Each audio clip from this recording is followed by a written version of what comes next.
Maximum Iron. Brian Shaw is one of the greatest strongmen to have ever lived. He's competed in multiple eras, going up against Mariusz Pudzianowski, Zydrunas Savickas, Eddie Hall, Hafthor Julius Bjornsson, and Tom Stoltman. He's been to the World's Strongest Man competition 16 times and made the final 15 consecutive years. He's also competed at the Arnold Strongman Classic 10 years in a row. He has 4 World's Strongest Man trophies and 3 Louis Cyr trophies. In 2011, he became the first man to win the Arnold Strongman Classic and the World's Strongest Man in the same year. He went on to win them both again in 2015. He started multiple businesses including Shaw Strength, Evolution Athletics, and Undefined Nutrition. He created the Shaw Classic Strongman competition in 2020, where he won the inaugural event. The Shaw Classic has grown stronger each year, becoming a staple in the Strongman calendar. Brian Shaw truly is a great in the world of strongman. This is his legacy.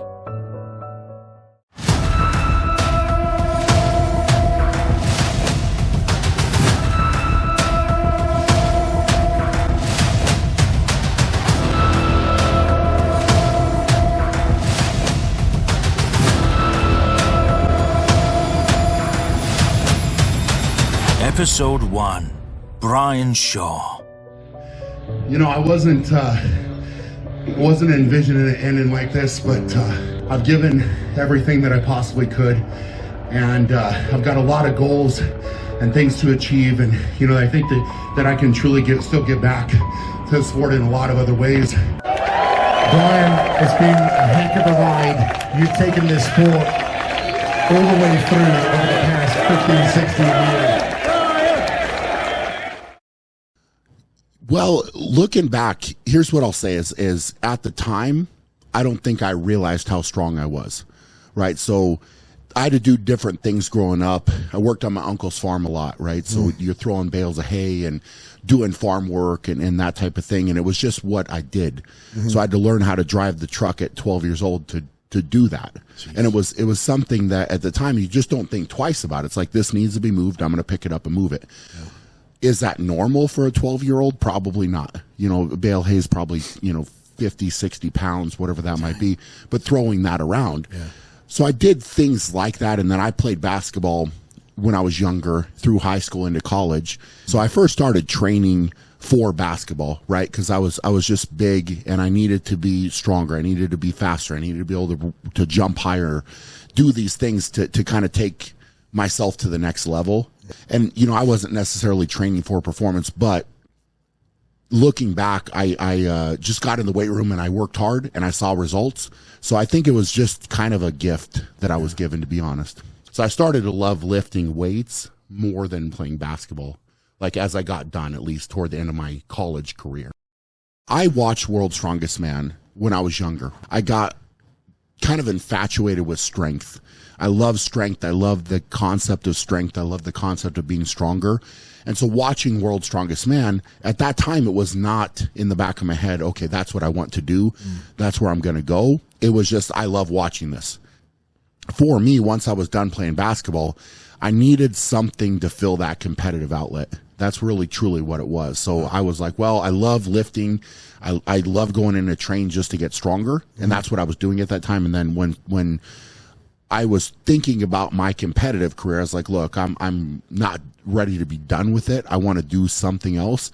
That's where Strongman was like, hey, I'm big. I'm looking at my body weight. I'm looking at my height. Hey, I feel like I could fit in and do this, but there are no really gyms where I can train. There's no equipment. I mean, for me, I started in my parents' garage. Literally in my parents' garage. It was unheated, uninsulated, just train year round by myself. You have a dream to fulfill, right? And you start out, and I remember I started, and I told some people, hey, I'm going to go compete in Strongman. And they said to me, well, you like world's strongest man? I was like, yeah. They're like, you're never going to be big enough and strong enough to do that. So I did my first amateur contest in 2005. So I entered a contest. I had only trained in a normal gym. I was training at a world gym at that point. And I was like, hey, let's just go. Let's just go, right? Like, I don't have the equipment. I don't have anything. I'll just sign up and go because it looks fun. And so I went to this contest and ended up winning, which was awesome, like without, prepping for the events, but it just wasn't accessible, So I basically had to find a way to get the equipment. And at that point, I didn't have enough money to be like, oh, I'm going to go buy it. So I was lucky enough to find this guy that out of some scrap metal, he welded in his garage for me. So I was able to like just get my first kind of primitive equipment. So first piece, he welded me a yoke, and then like a set of farmers, and we filled them with dirt to make them heavier to start with, and then they were loadable too. But he welded those up, and then and like a frame carry. I didn't have anybody to necessarily learn from either, right? So I would research guys, I would study video if I could find it, like whatever it was, to go back and kind of do like a trial and error thing. And then I found out what would work for me, and then I would do it again and again and again. And then eventually I would get better. I got my pro card in 2006. I earned it about 6 months after starting, and my training was very limited at that point, So I knew that I had a chance to do some really good things. So 2007 was kind of my first year where I competed on the circuit here in the States, and that used to look a lot different. There used to be a lot more opportunities to compete here in the States, which has unfortunately kind of gone away. And I think that it's maybe hurt American strongman a little bit, but I competed, and then I got some international opportunities toward the end of 2007, which was great and kind of gave me that experience of traveling, competing, that type of thing. And then 2008 is the first year I qualified for World's Strongest Man. Once I got to that stage, it was like, you know what, I can do this and I can win. And I have all the tools necessary to get it done. It's just a matter of time, kind of thing. So that was kind of the open door. I got there, I got a feel of it. That was the only year I didn't make the finals. So I finished third in my group in 2008, and then came back in 2009, made the finals. But Brian Shaw, one of the pre-event favorites, has gone off like the proverbial rocket. But he's not just going to win this event, he's going to blow everybody out of the water. Oh my goodness. 32.44, that is almost 7 seconds faster than Mariusz Pudzianowski. I'll tell you what, Shaw is a name for the future. He may not win this competition this year, but he is a mighty, mighty man and finishes there. It's a good time, but it's Brian Shaw who got the edge there. 25.62, that was class. And then I was on the podium, so top 3 in 2009. I finished third behind, that year was Adriana Savickas and Mariusz Pudzianowski, and then myself. Really, the Arnold Strongman Classic is, it's a different contest in the fact that it's actually, we use heavier weights here.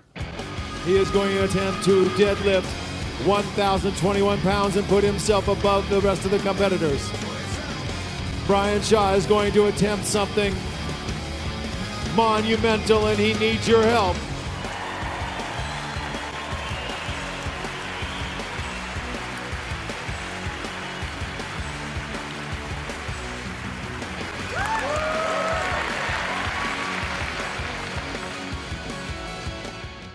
So really the promoters, their goal is they don't really want a lot of reps. You're going to really find out, like by picking the heavier weights, you're really going to find out who the strongest really is. This is a record that I first broke in 2010. Ended up winning the event anyway, so it doesn't really matter, but I should have pushed the fourth one into the bar, and I could have got it over. So 2010 I tied. So it's the only time in history World's Strongest Man ended in a tie ever, right? So it's like one of these things. And in that contest, in the very first event of the contest, we had to do this loading race through water, which was horrible. And we had to carry these sandbags through this water. But like, if you've ever tried to run through water, it's a nightmare. And trying to carry, it was brutal. So just to train for that event, like this is the hard work part of it. Like I found a golf course that I could go to and they had a pond. And so I would take a loading platform out to their pond and I would drag the kegs, but it was like probably 200 plus yards to get to the pond from where you had to park. So I had to like drag all this stuff in there every week and then set up this platform. Then I'd run through the water, like carrying the stuff so I was ready for it. I'll say I was ready for it. And so I went in and like with this race, I got to the third bag and I'm going into the platform and your legs, everything's burning and you're just like, all right, I got to finish. And I got there and because so much water had got in the bag and they filled it with rocks. So it was like a water, water so it didn't just stay in place like a normal sandbag would. So I threw it on the platform and all the water kind of shifted and the bag ended up falling off. Oh. So I had first place locked up. I would have won that event. And I had to pick it up out of the water again and reload it. So I dropped to third place on that event, which cost me 2 points. If there's a couple different ways you could count it back. So if you counted it back head to head, him and I, we had 6 different events in that competition. So I won just head to head with him. I won the loading race, which is the first event. I won the keg toss, second event. He won the log press, which is the third event. And then he won the frame carry, which was the fourth event. And then we tied exactly on deadlift. And then I won stones. So technically, I beat him in 3 events. He beat me in 2 events, and we tied in 1. So if you count it that way, I win. So the way that they actually decided the contest was overall with every competitor. Let's see, I had a first place in the log. I had a first place in keg toss. I had a first place in stones. He had a first place in frame carry. So we both had 2 first places. And then we tied for first place in the deadlift. So that was that. And then he had a second place in keg toss. And I had a third place in loading. So that's how that got decided. That's as close as it was. And then so they counted his second place. I didn't have a second place. I had a third place. And that's how they decided the title. Instead of doing a strength-related tiebreaker like they should have. And that's something I'm never going to forget. That's where the rivalry really started. That kind of set the stage for me at that moment because there's a lot of guys in history that have come this close to winning World's Strongest Man and they never got it done. In 2011, then, people said at that point I couldn't win the Arnold because I was just athletic and I wasn't strong enough and whatever. And I was like, okay, I'm bound and determined to show you right now what's going to happen. From Fort Lupton, Colorado, Brian Shaw. 28 years old, 6 feet, 8 inches tall, 420 pounds. Winner of the 2009 All-American Strongman Challenge. Help him. Lock it out. Yes, he did. Oh.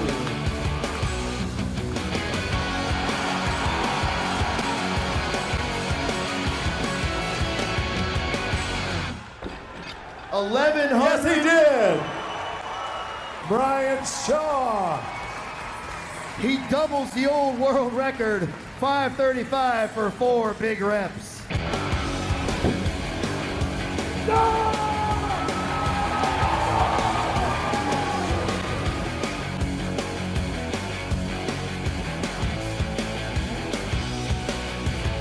Congratulations, 2011 Arnold Strongman champion, Brian Shaw.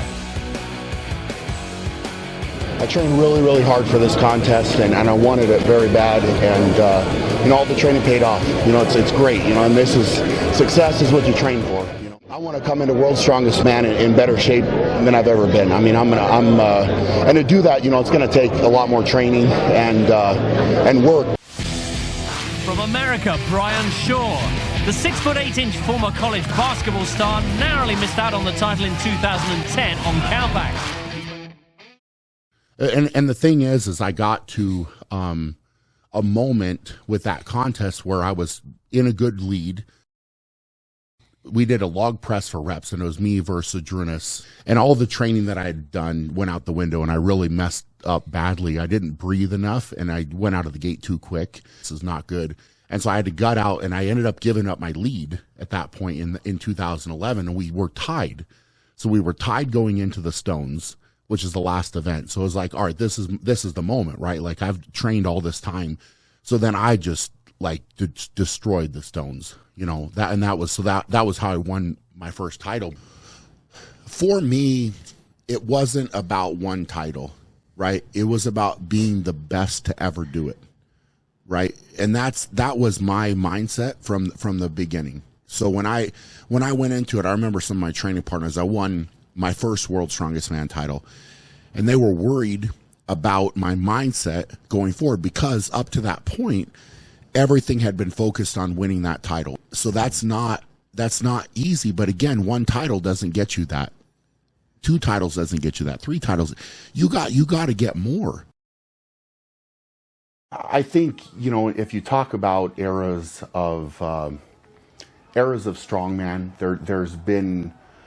there's been some really great rivalries of very strong men. What I'll say is I have respect for Zydrunas as a competitor and as a strength athlete. You know, outside of that, I can't say that I really like him, you know, and that stems from a lot of other things too. But, you know, just over the years, I've learned a lot of things, and I don't, you know, but you don't have to like everybody, and he doesn't have to like me. I don't have to like him. And sometimes, honestly, that makes for the best rivalries. You know, it really does. I was bruised. I remember at one point I thought I had cracked my sternum. It was popping, which it was not doing that before training all of this. And I attacked that event very, very hard. The very first rep of the contest. So I picked that axle up the first time. I'm pulling it up, and I feel like I get electrocuted in my left arm. So I felt like I got shocked is the best way that I can describe it. 3 different times in my left bicep area. So I didn't know what had happened at that point, but I kept pulling, and I was able to finish that first rep. I put the axle down, and I knew something was wrong, but I didn't know exactly what was wrong.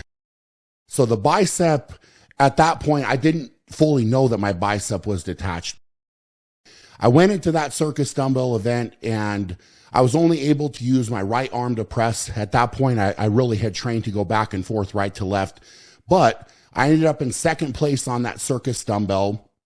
Those were the 2 events that we had that day, and at that point, I was able to go see an orthopedic surgeon that night to kind of get checked out. My left distal bicep tendon was ruptured. It was completely off and gone. And so he gives me this news, and my first question back to him was, so am I still able to compete? Well, you've already torn it off.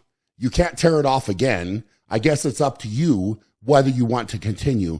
And at that point, that was all I needed to hear. So I said, I'm going to take it an event at a time, and I'm going to fight like my life depends on it. I was able to fight through the log press event, which was the next event. And then we went on to the Hummer tire deadlift. And that one I was a little bit more concerned about because, you know, you're strapped into the bar, which, you know, kind of takes away the grip. But you know, I'm still pulling on this bar, and there's quite a bit of movement, but I pulled 1,073 pounds. My nose was bleeding. My bicep was gone. And I remember after I did that pull, I just kind of put my arms up after I finished that deadlift. And I remember just standing on that stage and saying to myself, bring it on. I gave myself a chance to win the contest at that point. So I was actually tied for second place with 1 event to go in the Arnold Classic. And that last event was the frame carry. Doing a frame carry is probably one of the last events that you really want to do when your bicep is gone. But again, I'm in second place, and I told myself going into that last event, all I have to do is I need to carry this frame up this ramp, finish this event, and I win. If I win this event, I win the contest. And that's all I needed. That's all I needed to put in my head. I picked the frame up. I started up the ramp, and I knew immediately that, you know, this was something that I was going to have to fight hard for. And I fought as hard as I possibly could. You know, about 3/4 of the way up the ramp, my left arm, you know, the pulling was unbelievable. I can't really describe how much pain that this really put me into. Dropped the frame with my left side, you know, gave up at that point. I re-gripped it, I picked it up, and I finished the frame, which, you know, with the drop on that event, it was not good enough to win the event. And I knew that. So I finished the frame at that point, and I remember my body kind of going into almost a stage of shock. You know, I had that surgery done, and I think that the thing with that is I got right back into the gym, right? So I went and had the surgery. You know, basically the next day I was back in the gym. I was doing squats. I was doing leg presses. I was doing stuff that I could to keep moving forward and keep fighting back. Brian Shaw, the overall leader, is edging closer to a second World's Strongest Man title. He can slam the door shut with an outstanding showing right here.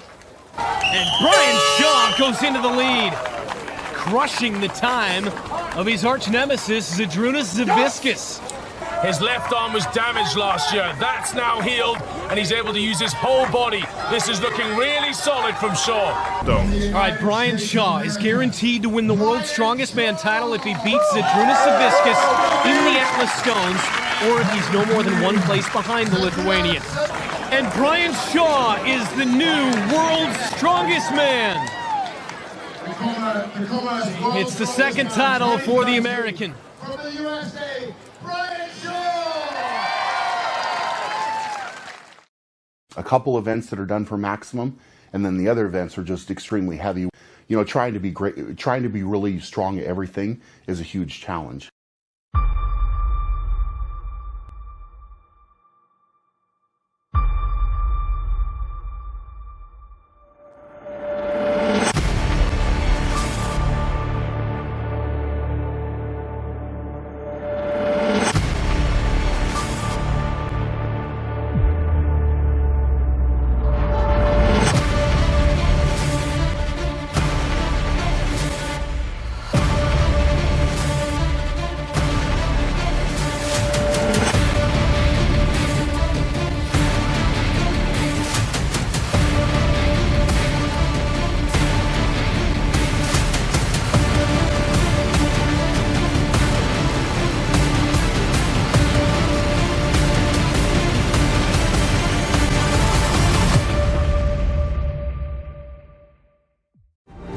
Then there is Brian Shaw.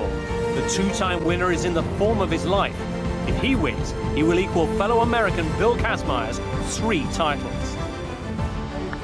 From the USA, Brian Shaw! Brian Shaw has won this twice before. Can he do it again? Yeah, it was really hard. I mean, I knew it would be watching some of the other guys go, and just had to dig deep and get the distance that I needed. I really wanted to finish, to be honest, but I didn't have much left in my arms or legs at the end. In the lead so far, Brian Shaw. Back-to-back wins have bounced Big Z to the top of the pile. The 5th year, it's come down to these two and the final event. But Brian Shaw, that was the stone, that was the competition. That man is now the 3 times world's strongest man.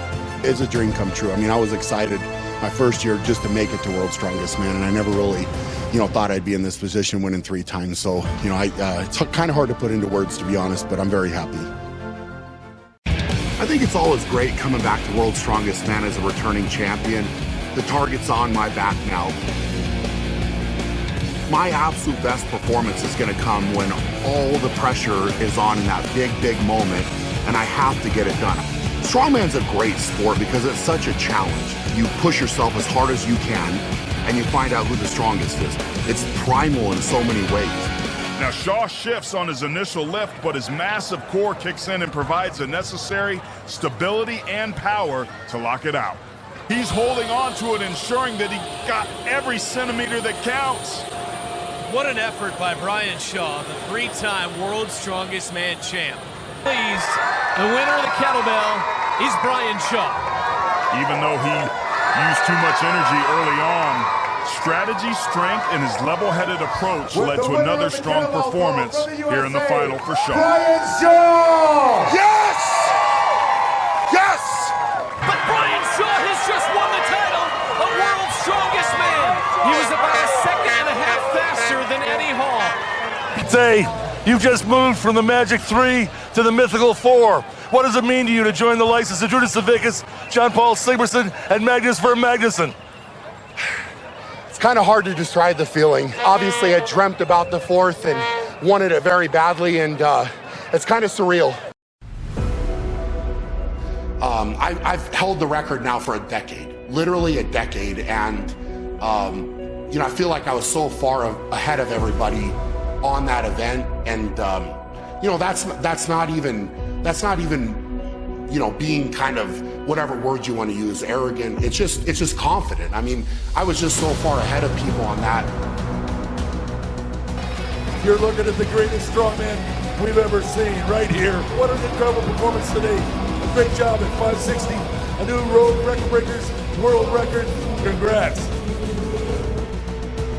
For me, I always look at myself and I always say, what do I need to do to be better? Because I feel like ultimately I'm competing against myself, and that's my biggest goal. Is I want to beat Brian Shaw from last year. I can talk all I want about training and numbers and I'm better and I'm stronger and I'm bigger and I'm, you know, whatever, all the things the competitors say, but at the end of the day, none of that matters if you don't perform when the whistle blows, when it matters at the contest. And in first place, receiving a check of $73,000 from Optimum Nutrition and Jeff Howe. And the first place, first Louis Cyr trophy from Rogue Fitness and Steve Slater, Mr. Brian Shaw. The Denny Stones in Scotland, just because I had heard about that so much and it's such a famous feat of strength. What they did for us was they put them up on the bridge, and they only do this so often, where you actually carry them on the bridge, where Donald Denny supposedly carried them all the way across this bridge. There are moments in time as a strongman where the world seems to stop because you're presented with a strength challenge that you've heard about your entire life. And the Denny Stones has been a feat of strength that's been on my bucket list.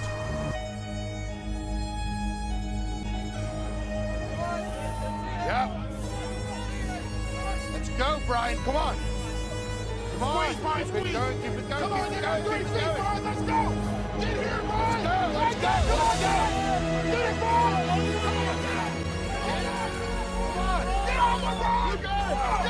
At the time, I was able to break the world record and carrying him across there. It was tough, really tough. Everybody was saying, you can't do this, it's not going to work, you can't. And I was like, no, we're doing it. So we've gone back and forth on a few things, but I think we're going to settle on calling it the Shaw Classic. This is the first year of this, and I hope that maybe it will grow into something else, but the first year is the only thing that's guaranteed. But hopefully you guys are excited about that name, just a Shaw Classic, kind of simple, straightforward, and to the point. I'm literally on a forklift trying to move equipment a day or two before I'm competing, like to that level, walking in, carrying stuff, setting things up, and you just have to do that to make the contest happen, right? So it's not an excuse. It's just, I want this to be successful, so I'm going to put it on my back and I'm going to carry it, and we're going to make it happen, right? And that's what I've done. And so looking at it objectively, I don't think you can argue with it. And I've got big goals with that for sure, but I'm trying to do something good for the sport, for the athletes, for just the strongman world in general.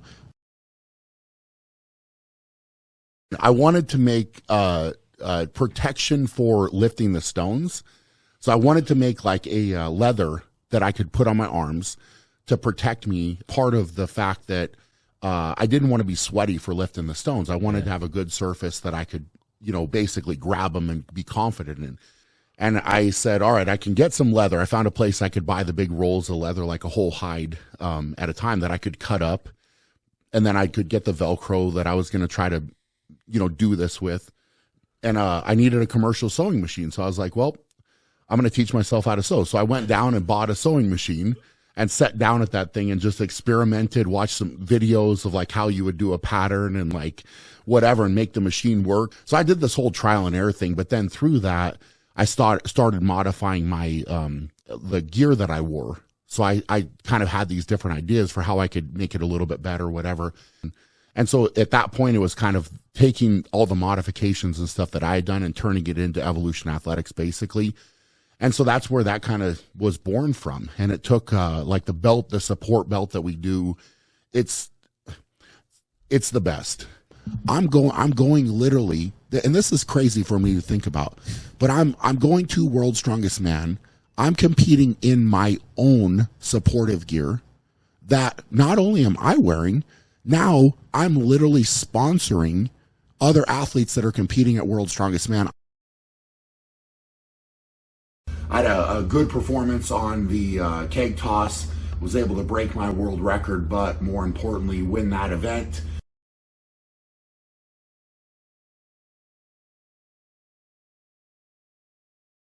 I want to give World's Strongest Man one more big push. I feel like I've got it in me. My body feels great.